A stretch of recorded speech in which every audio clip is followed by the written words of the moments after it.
음,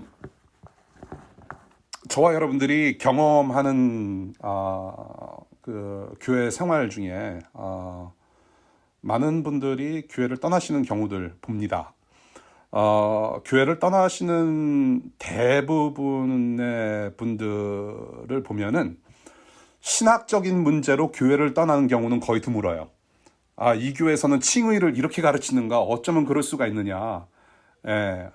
뭐 여러 가지, 뭐 성삼일체 그 교리에 관련해 가지고 반기를 들고 이 교회의 가르침이 잘못됐다라고 하면서 신학적인 문제를 걸고 넘어져서 어쩔 수 없이 교회를 떠나는 분들은 거의 드물어요. 예수 그리스도를 믿는 믿음이 있을지라도 예배 모임 혹은 말씀 생활 혹은 교회라는 공동체에 소홀히 하게 되면은 멀어지게 돼 있어요. 가령 예를 들어서 바쁜 일로 인해서 어쩔 수 없는 환경에서 주일 예배 모임을 한번 빠졌는데 그 다음에도 빠지게 되고 점점 빠지게 되면은 계속 멀어져 간단 말이에요. 예, 말씀 생활도 똑같습니다. 연초에는 오늘 설날이죠. 해피 뉴 이어. 연초에 열심히 읽어요. 창세기 1장 1절부터 쭉 읽다가 뭐 레위기 가서 굉장히 힘들어지더니 말씀이 점점 멀어져요. 너무나도 힘들어서. 계속 멀어지면은 더 멀어지게 되는 거죠. 교회 공동체도 마찬가지예요. 우리가 온라인으로 이렇게 거의 1년 동안 이렇게 만날 수 있다는 것은 정말로 하나님의 은혜, 그 기적적인 은혜가 아니면은 정말로 이게 가능할 수가 없어요. 그런데 지금 4, 50명이 계속해서 꾸준히 이렇게 모이고 있다는 것은 기적이죠. 이러한 교회 공동체에 한두 번 소홀히 해지고 서너 번 내가 빠져도 괜찮네? 예배 모임 안 가도 되네?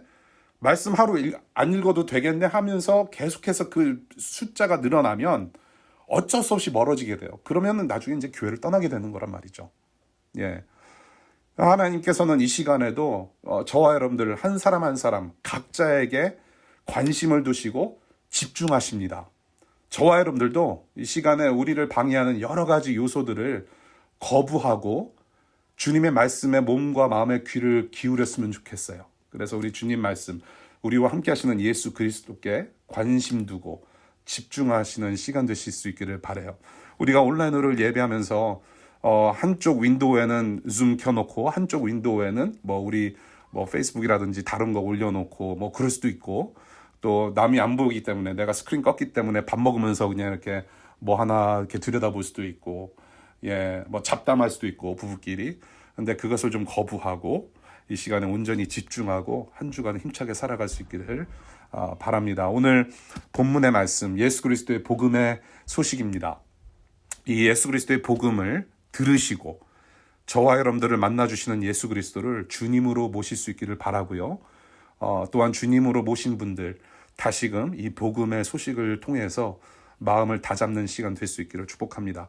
오늘 본문을 보면은 크게 두 가지 사건을 보게 됩니다. 기도하시는 주님의 모습을 보게 되고, 또한 나병 환자를 고치시는 주님의 모습을 보게 돼요. 첫 번째, 기도하시는 예수님의 모습. 35절부터 39절까지의 말씀입니다. 아무도 없는 곳에서 동이 트기 전에 칠흑 같은 어두운 이른 새벽에 기도하시는 우리 주님의 모습을 봐요. 새벽에 조용한 곳에서 기도하면 하나님께서 기도를 잘 응답하실 거라는 기도 응답의 원리를 가르치시는 것이 아닌 것 같아요. 이 부분은 하나님의 아들과 하나님의 아들 예수 그리스도와 하나님 아버지와의 그런 친밀한 관계로 보면 좋을 것 같아요. intimacy. 이 지금 예수께서 하시는 모든 사역, 이게 예수께서 하시는 일들은 기도 중에 하나님 아버지와의 관계로부터 나오는 활동 혹은 사역이라고 보는 것이죠. 성부 하나님과 성자 하나님의 관계 속에서 나오는 사역이다. 이 주님께서 하신 기도, 지금 그러한 관계 속에서 어떤 기도를 하셨을까? 바로 하나님 아버지의 관심과 그 하나님의 아들의 관심이 만나는 순간이라고 저는 보고 싶어요. 그러한 관계 속에서 사역이 나왔다. 주님께서 일을 하셨다라는 것입니다. 하나이신 관계, 아버지와 아들의 하나인 관계. 어떤 내용으로 기도하셨는지 우리가 알 수가 없어요. 단 한 줄을 가지고 뭐 여러 가지 설교를 할 수가 있겠는데 어떤 내용으로 기도하셨는지 여기 본문을 통해서는 알 수가 없지만 우리가 다른 복음서를 통해서 알 수 있는 것은 제자들에게 기도 내용, 기도를 이렇게 하라고 가르치셨다라는 거죠. 예. 제자들에게 가르치셨던 기도 내용을 가지고 기도하지 않으셨을까라고 생각할 수 있다란 말이죠. 하나님께서 창조하신 이 땅이 타락하였기에 그분 하나님의 이름이 다시 거룩히 여김을 받으시고 그 하나님 아버지의 나라가 임하기를 원하시는 마음을 기도하지 않으셨을까라는 생각을 해볼 수가 있어요. 하나님께서 자기 아들을 세상에 보내신 목적이 바로 거기 있거든요. 그리고 예수 그리스도 그 하나님의 아들께서도 이 땅에 오신 목적을 그리 알았기 때문에 그것을 가지고 기도하지 않으셨을까? 자신의 백성들을 새벽의 어둠에서 동터오르는 빛으로 이끄심으로 하나님 나라를 이루시는 하나님 아버지와 하나님 아들의 공통된 열심이 곧 예수 그리스도의 기도이셨고 또한 그러한 기도, 그러한 관심이, 그러한 열심이 자기의 백성들에게 쏟아내신 것이다 라는 것을 오늘 본문 첫 부분에서 보게 되는 것 같아요. 그 관심을 어떻게 쏟아내셨는가? 기도 후에 36절부터 39절까지 귀신 들린 자들, 질병 가지고 있는 환자들, 죽음 가득한 어두운 세상 속에서 구원의 빛을 보여주시는 섬김으로 그 열심과 관심을 쏟아내셨다라는 것을 봅니다. 여러분, 새벽에 누가 이렇게 일찍 일어나서 일을 할까요? 예수께서 새벽에 일찍 일어나셔서 기도하셨어요. 그리고 제자들이 부른 다음에 가서 일을 하셨어요. 섬김의 봉사를 하셨어요. 세상에서 누가 이렇게 일찍 일어날까요? 가끔 제가 카톡을 보면 깜짝 놀래요. 막 새벽 5시 반 6시에 그 우리 소그룹장 카톡 단톡방에 그 언니께서 막 새벽마다 그냥 뭐 이렇게 올리시고 깜짝 놀라요. 이게 거의 권사 수준의 새벽 누가 이렇게 일찍 일어납니까? 어머니 말고 종이에요. 노예들, slaves, servants. 주인이 일어나기 전에 밥하고 청소하고 그 어느 누구보다도 일찍 일어나서 일하는 사람들이 바로 종과 노예들이에요.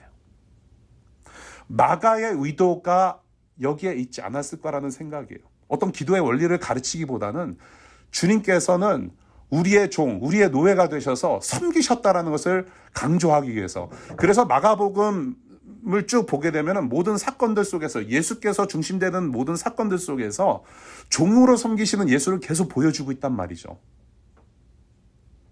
이렇게 일찍 일어나셔서 기도하시고 백성들을 섬기시는데 사람들이 찾아옵니다.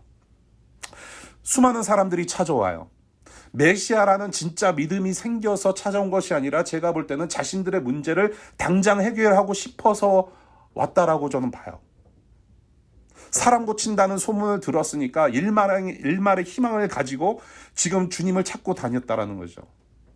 저와 여러분들도 똑같죠? 힘들 때만 주님 찾으며 기도를 참 많이 해요. 안 하던 금식도 해요. 예. 다이어트 하려고 뭐 이렇게 금식 안 해요.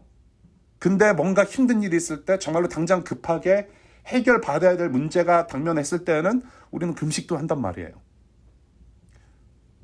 물론 좋은 거예요. 하셔야 돼요. 그렇게. 그런데 이 사람들의 모습 속에서 우리의 모습을 봐요. 힘들 때만 주님을 찾는단 말이죠.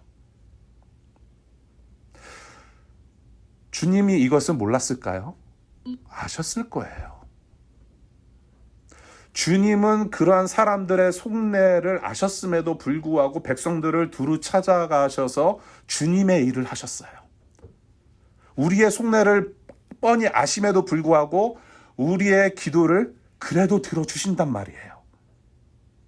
그 주님의 일을 하러 나가셨어요. 그 주님의 일이란 38절 보니까 개역 개정으로는 전도하셨다라는 말씀으로 기록이 되어 있고요.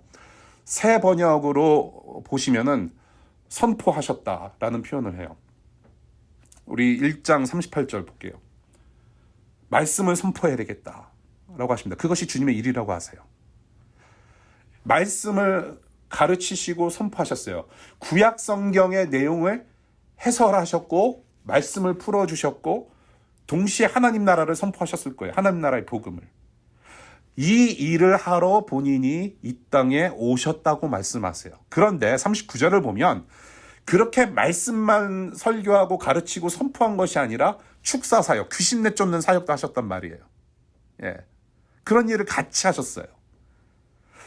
전도라는 것은, 그 말씀 선포라는 것은, 주님의 일을 한다라는 것은 이에 따른 행동 혹은 사랑의 행위까지도 포함하는 것으로 보여져요. 단순히 말로만 하는 것이 아니라 하나님의 일은 행동으로 이어진단 말이에요. 예. 말과 행동이 따로 갈 수 없다란 말입니다. 이웃을 사랑하자고 했을 때에는 말로만 이웃을 사랑하는 것뿐만이 아니라 구체적인 행동의 섬김의 행동이 나온다란 말이죠. 그것을 예수께서 하셨어요. 기도도 마찬가지예요. 믿음의 기도는 믿음의 행동, 믿음의 실천으로 이어져요. 자, 지금 그러한 예수께서 두루 찾아다니세요. 어디로 두루 찾아다니십니까? 39절. 갈릴리 지역, 그리고 여러 회당, 시나고그, 유대인들이 모이는 그런 공동체 모임이 되는 장소. 여러 회당까지 가서 섬기세요. 회당, 신앙 공동체입니다. 신앙 공동체 안까지 침투해 있는 귀신들까지 다 끄집어내세요. 지난주에 우리가 봤죠? 축사사역, 축기사역. 하나님 말씀이 제대로 들리지 않는 공동체에는 분명히 귀신이 동거를 해요. 저와 여러분들이 예수 그리스도의 이름을 걸고 지금 교회라는 공동체 안에서 지금 예배 모임을 하고 있어요. 그리고 우리는 일주일 동안 예수 이름 걸고 사는 사람들이에요. 그런데 우리가 예수 그리스도의 이름을 걸고 산다면서도 우리가 하나님을 사랑하지 않고 하나님의 말씀을 귀 기울이지 않으려고 하고 한다면 분명히 우리는 귀신과 연애질하고 있으면 틀림이 없단 말이에요. 예. 지금 회당까지 가셔서 귀신들을 물리치세요. 말씀을 가르치세요. 사람들을 섬기세요. 빛이신 예수께서 가시는 곳마다, 그리고 회당이라고 하는 분명히 거룩해 보이는 장소인데 그렇게 생각지도 않았던 구석구석마다 먹구름이 거두어지는 모습을 오늘 본문 초반부에서 보게 됩니다. 기도로 하나님과 공유하시는 그 하나님의 관심과 열심, 그것이 곧 자신의 사람들을 향한 섬김의 행위로 구체화되고 있는 모습을 오늘 첫 번째 본문에서 보게 됩니다. 그래서 35절부터 39절까지는 기도하시는 주님의 모습을 봐요. 말과 행동으로 기도하시는 주님의 모습. 두 번째로 보여지는 예수 그리스도의 모습은 40절부터 45절까지의 말씀이에요. 나병 환자를 고치세요. leprosy. 맞죠? 발음 이상한가요? 헨리, 제 발음 괜찮아요? leprosy? Thank you. Thank you. 이렇게 백성들에게 지금 열정 어린 관심을 쏟으시는 중에 나병 환자를 만나 주십니다. 이미 이 나병 환자는 예수 그리스도에 대한 소문을, 경이로운 소문을 들었던 사람인 걸로 보여져요. 그래서 예수님을 찾아왔겠죠. 자기를 깨끗하게 해달라고 주님 앞으로 나옵니다. 이 나병이라고 하는 것은 우리가 흔히 알고 있는 문둥병이라는 병이죠. 그리고 조금 메디컬 텀으로 정중하게 말하자면 한센병 환자라고 표현을 해요. 한센병이라고 표현합니다. 한센병 환자. 이것은 전염병이에요. 불치병입니다. 아직도 잘 못 고쳐요.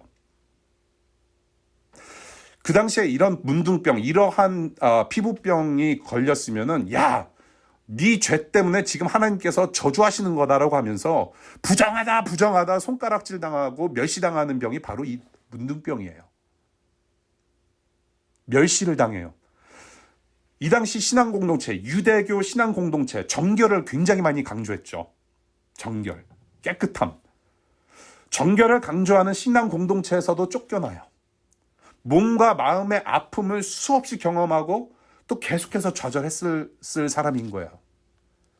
디스턴싱, 소셜 디스턴싱, 피지컬 디스턴싱, 스피리추얼 디스턴싱이 이 사람을 괴롭혔단 말이에요. 온갖 디스턴싱으로 거리두기에 소외당한, 그리고 또한 외롭고, 그리고 또한 아픈 사람이 바로 이 나병 환자였단 말이에요. 지금 사회로부터 격리되어야 되는 이 질병인데, 이런 사람이 지금 왜 격리되지 않고 왜 군중 속에서 있었을까라는 질문을 좀 해볼 필요가 있어요. 어떻게 나병 환자가 지금 군중들 속에 지금 있어가지고 예수님을 만나고 어떻게 이럴 수가 있을까? 네. 그 힌트를 저는 44절에서 보고 싶어요. 44절. 주님께서 이 지금 나병 환자를 고치시고 난 다음에 이 고쳐진 몸을 제사장에게 보이라고 했을 때에는 팔다리뿐만이 아니라 몸 전체가 이미 많이 상해 있었고, 따라서 몸 전체를 가리고 감출 수밖에 없었던 상황에서 다 지금 몸을 가렸기 때문에 사람들이 잘 몰랐을 가능성이 있다라는 거예요. 몸 전체를 가렸어요. 그리고 군중들 속으로 들어갑니다. 아무도 몰라요. 그리고 예수를 만나면서 군중 앞에서 자신의 정체를 밝힙니다. 엄청난 용기와 믿음을 가지고 나와요. 예수께 앞으로 나오면서 아무도 만지지 않는, 만지고 싶지도 않는, 그리고 나 자신도 정말로 감추고 싶은, 보여주고 싶지 않은 자신의 몸, 자신의 상황을 다 맡겨드려요. 나를 깨끗게 하옵소서. 이런 사람을 41절 주님이 만져주십니다. 요즘 상황 같으면 마스크 벗고 말씀하시는 거예요. 마스크 벗고. 그런데 만지셨어도 감염되지 않으시고 오히려 환자의 병이 나아요. 42절 병이 떠났다라고 기록하고 있습니다. 빛은 어둠을 이길 수가 없어요. 지금 예수께서 지금 무엇을 전염시키십니까? 거룩하심, 그분의 전능하심이 이 환자에게 감염이 되어서 평생 고생한 병이 나았단 말이에요. 저는 여기서 한 가지 보고 싶은 것은 예수께서 새벽에 일어나셔서 기도하신 것과 지금 이 환자가 예수 앞에서 행동한 그 행동, 어쩌면 기도일 수가 있어요. 나를 낫게 해달라고 하는 기도를 행동으로 보여줬단 말이에요. 이 두 기도를 좀 보고 싶어요. 주님께서 새벽에 일어나셔서 기도하셨어요. 여기서 우리가 찾아낼 수 있는 어떤 교훈, 새벽 기도, 새벽에 일찍 일어나서 정말로 많이 기도해낸다. 어떤 새벽 기도의 양, 혹은 일찍 일어나는 수고, 그런 것을 말하려고 하는 것이 아니라 영원한 하나님의 사랑 가운데 기도하셨단 말이에요. 관계 속에서 기도하셨다는 겁니다. 하나님의 존재, 그 안에서 기도하셨단 말이에요. 살아계신 하나님의 존재 자체가 기도의 자리를 여셨고 기도의 입술을 열어주셨다는 말이에요.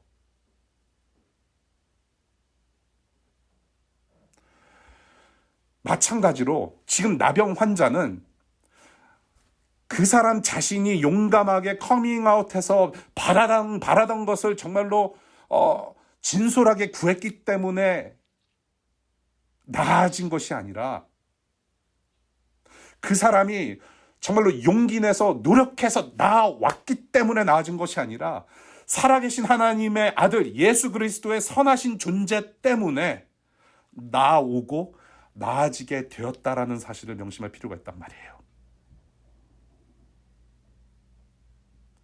It's not because of my effort, but because of who he is.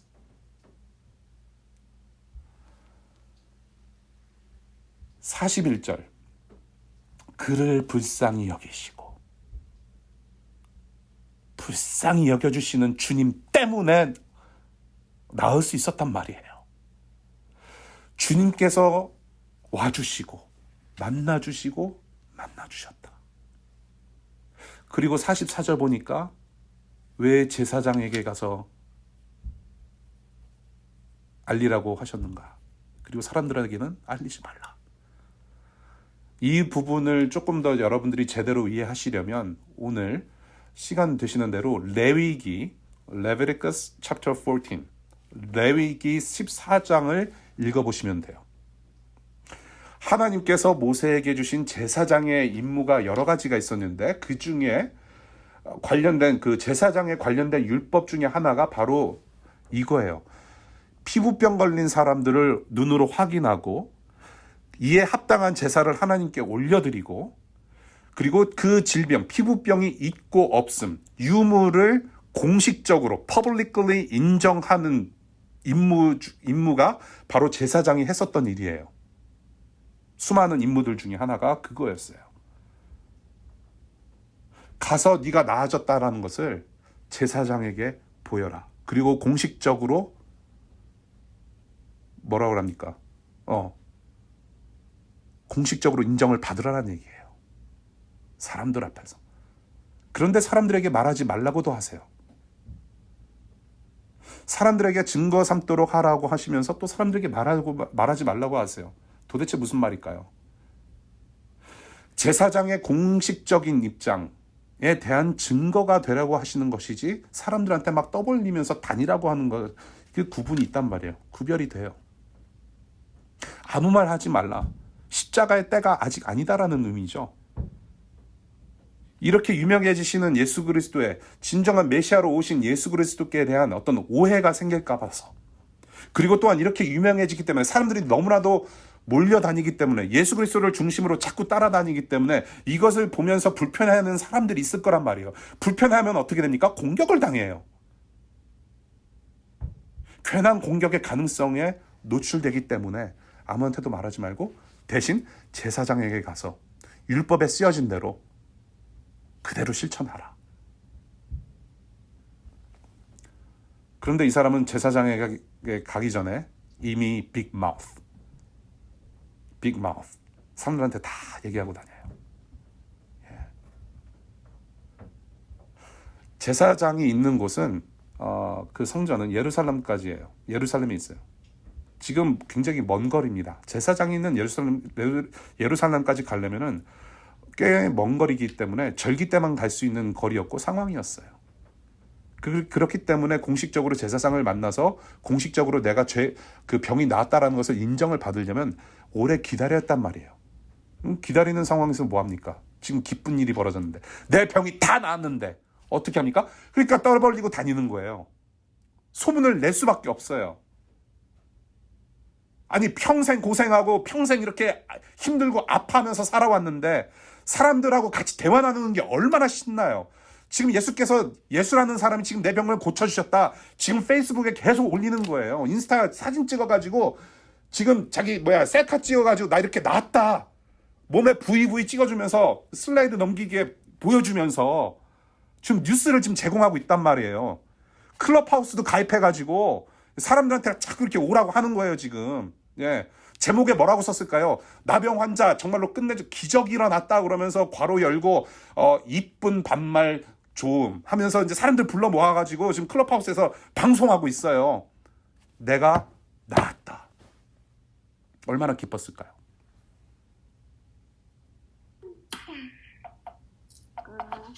샬롯도 기쁜가 봐. 기쁜 거예요. 지금 이 나병 환자의 상황이 어떤 상황입니까? 그래서 to wrap it up, 모든 디스턴싱에서 지금 다시 사회 공동체, 신앙 공동체로 복귀한 모습이에요. 예수님 때문에. 사람들 속에서 사람답게 사는 사람이 되었어요. 예수님 때문에. 첫 번째 기도하시는 주님, 두 번째 많은 사람들, 특별히 나병 환자를 고쳐주시는 주님의 모습을 봤어요. 오늘 본문을 보면서 저는 이렇게 우리가 기억하고 우리가 한 주간 동안 살았으면 좋겠습니다. 우리의 자리와 우리의 상황에 관심 두시고 들어오시는 예수 그리스도. 저와 여러분들의 자리, 그 상황 한가운데 관심을 두시고 들어와 주시는 예수 그리스도이시라는 것. 그리고 그 예수 그리스도께서 베푸신 그 사랑, 그 주님의 사랑을 한마디로 저는 자리 바꿈의 사랑이라고 표현하고 싶어요. 자리 바꿈의 사랑. 우리 주님께서는 자신의 기도를 이웃들을 섬기는 삶으로 확장하시고 하나님 나라 맛을 계속 보여주세요. 사회 속에서 멸시천대 받고 죽음만을 기다릴 수밖에 없었던 수많은 사람들을 고치시고 그 사람들을 다시 사회 공동체와 신앙 공동체로 복귀시켜 주세요. 특별히 그 중에 나병 환자를 만나십니다. 구체적으로 마가가 그 기록을 해요. 35절. 우리 주님은 외딴 곳에서 하루를 기도로 시작하셨어요. 그리고 그 기도하신 그 외딴 곳에, 그곳에서 소외되고 방치되고 신음하고 있던 병자를 동네 중심에 두시고 고쳐내시고 다시 45절 동네 밖 외딴 곳으로 나가셔서 하루를 마감하세요. 이것을 보고 우리는 자리 바꿈의 사랑이라고 표현할 수 있을 것 같아요. 우리 예수 그리스도의 삶도 그러셨어요. 주님께서 이 땅에 사시면서 그 모습을 계속 보여주셨어요. 우리 주님의 일생이, 인생 자체가 그렇게 시작하셨고 그렇게 마감하셨어요. 주님의 이 땅에서의 인생 처음과 마지막도 마굿간이라는 외딴 곳에서 시작을 했고, 그리고 이 땅에서의 삶을 마감하실 때 성박, 골고다 언덕 십자가라는 외딴 곳에서 인생을 마감하셨어요. 우리가 매달려야 할 십자가, 그 저주의 중심에서 우리 대신 예수께서 모든 죄악과 우리의 아픔과 고통과 외로움과 소외당함과 눈물을 자신과 함께 못질하셨어요. 우리 주님은 그렇게 우리를 깨끗하게 하셨고 본인은 우리를 대신하여 더럽게 되셨단 말이에요. 아싸가 인싸가 되는 자리바꿈의 사랑. 자리바꿈의 사랑. 바로 이것이 하나님의 아들 예수 그리스도의 복음이라고 하는 것입니다. 지금 저와 여러분들은 마가가 기록한 복음 증언으로 복음을 들었어요. 오늘 본문으로 주님처럼 정말로 새벽에 일찍 일어나서 조용히 기도하자. 그러면 우리에게 큰 능력을 부어주실 것이라는 교훈으로만 듣는다면 그것은 복음이 아니라 또 다른 율법적인 부담이 될 수가 있어요. 지금 마가가 의도하고자 하는 것은 그것은 아닌 것 같아요. 내가 뭘 해야 하는구나는 그것은 복음이 아니에요. 기도해야지, 내가 어떻게 살아야지, 그런 것은 복음을 듣고 난 믿음의 반응이자 현상으로 나오는 것이에요. 저와 여러분들이 들은 이 복음은 어떤 복음입니까? 하나님의 아들 예수 그리스도께서 저와 여러분들의 존재와 아픔, 죄악과 고통, 모든 고민까지도 거기에 모두 관심을 쏟아내시고 그 자리에 들어와 주셔서 만나주시고 만나주셨다는 사실이 바로 복음입니다. 구원은 저와 여러분들이 먼저 손을 뻗어서 만질 수 있었기 때문에 가능한 것이 아니었어요. 혹은 저와 여러분들이 어떤 조건에 충족되었기 때문에 because we are qualified to be saved? No. 어떤 조건에 조건에 충족되었기 때문에 우리가 구원받은 것이 아니란 말이에요. 굳이 구원의 유일한 조건 하나를 말하라고 한다면 바로 이것입니다. 바로 우리가 스스로 구원할 수 없는 죄인이라는 사실 하나가 바로 구원의 조건이에요. 그런 우리가 당연히 있어야 할 곳에 갇혀 있음을 당연하게 생각하지 않으시고 주님이 먼저 조건 없는 자리바꿈의 사랑으로 우리를 살려내셨다라는 것입니다. 이 복음, 이 구원의 선물을 우리는 은혜라고 부릅니다. 의 은혜를 받으시는 여러분들 되시기를 축복합니다. 지금도 은혜의 손을 내밀어서 우리를 만져주세요. 관심 두신 곳에 이미 손을 대셨고 이미 2000년 전에 목숨까지도 바치셨습니다.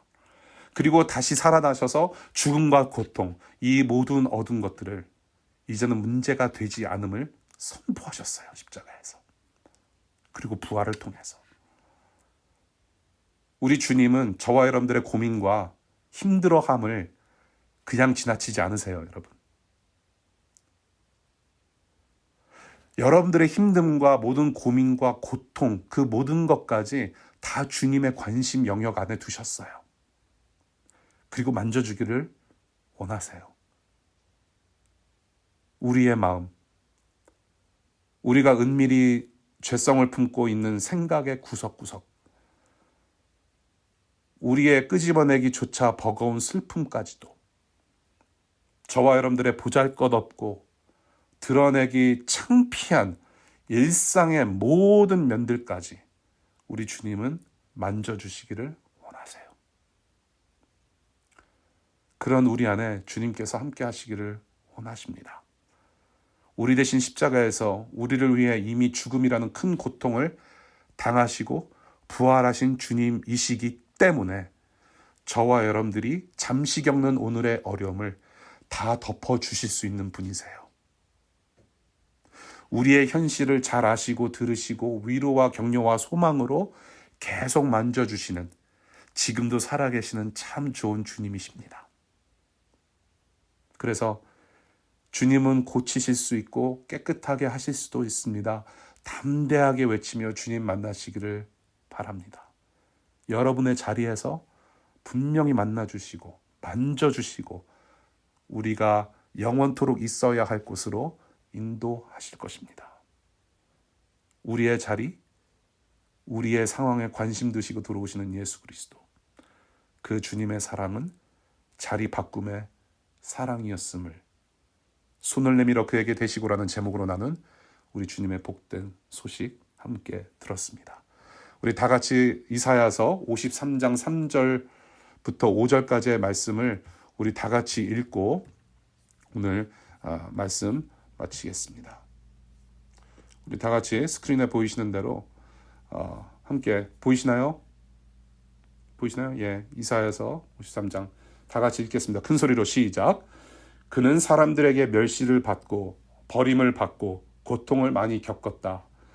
그는 언제나 병을 앓고 있었다. 사람들이 그에게서 얼굴을 돌렸고 그가 멸시를 받으니 우리도 덩달아 그를 귀하게 여기지 않았다.